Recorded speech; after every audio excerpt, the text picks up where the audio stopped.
Marie-Thérèse Louise of Savoy, the Princess de Lamballe, was born into nobility, surrounded by luxury, etiquette, and the suffocating rituals of court life. Versailles was a world of diamonds, powder, and political venom. From a young age, she was taught how to smile perfectly, bow at the right moment, and never speak out of turn.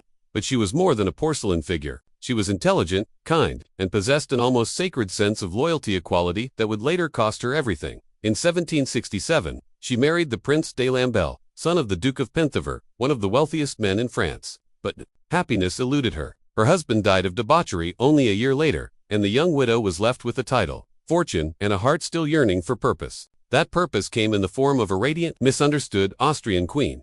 Princess de Lamballe became Marie Antoinette's superintendent of the queen's household, a position of immense privilege. But her role was more emotional than ceremonial. She wasn't just a courtier. She was the queen's most trusted companion. They walked arm in arm in the palace gardens, whispered secrets in the silk-draped salons, and offered each other warmth in a court filled with cold ambition. But their bond sparked envy and scandal. Pamphlets painted Lamballe as the queen's special friend, spreading vulgar rumors meant to tarnish their image. Even among allies, Lamballe was mocked for her unwavering loyalty. She did not fight back. She remained dignified, even as the whispers grew louder and the French people grew restless. The rumblings of revolution were no longer whispers in the wind. Bread riots, economic collapse, and the rise of radical Enlightenment ideas stirred the masses. The luxury of Versailles became a symbol of everything the common people despised. While the court remained lost in dances and delicacies, the people starved. Princess de Lamballe, although compassionate, was seen as part of the elite. Her closeness to the queen made her an even greater target. Still, she refused to abandon her post. She believed the monarchy could be saved through reform and diplomacy. But history had other plans. In July 1789, the Bastille fell. Paris was no longer under control. The people had tasted power and wanted more. Lamballe stayed by the queen's side, even as nobles fled the country in fear. She watched friends escape to England, to Austria, to anywhere but France. She stayed. Her name began appearing in revolutionary pamphlets. She was no longer just a lady-in-waiting. She was painted as a conspirator, a symbol of the old regime. The streets grew more dangerous, the mobs more violent. Yet Lamballe, calm and composed, remained in her post, watching the kingdom around. Hercules, October 1789. Thousands of women, furious over bread shortages, marched to Versailles. They stormed the palace. They demanded the royal family return to Paris. They succeeded. Marie Antoinette, her children, and her aunt Lamballe were forced into the Tuileries Palace, a former royal residence turned into a gilded prison. Lamballe was now a captive of the people, living under constant threat. As the revolution progressed, the queen's inner circle grew smaller. Some advisors abandoned her, others were imprisoned. Lamballe remained. She offered comfort, served meals, and helped Marie care for her children. But her presence was a double-edged sword. Her loyalty made her a target. Revolutionary newspapers accused her of secret plots, foreign correspondence, and immoral behavior. She denied it all, but truth mattered little. Her name was poison in the streets, and Paris was ready to act. September 1792. Fear gripped Paris. Rumors spread that royalist prisoners would revolt and support invading armies. Mobs of sans-culottes stormed the prisons. They dragged out prisoners, held mock trials, and butchered them in courtyards. Blood ran like rivers. La Force prison held many royalist women, including the Princess de Lamballe. Her hour had come. There was no justice. Lamballe was hauled before a kangaroo tribunal of furious citizens. She was ordered to swear hatred against the monarchy, denounce Marie Antoinette, and pledge allegiance to the revolution. Her response was simple: "I will never betray the queen." With those words, her fate was sealed.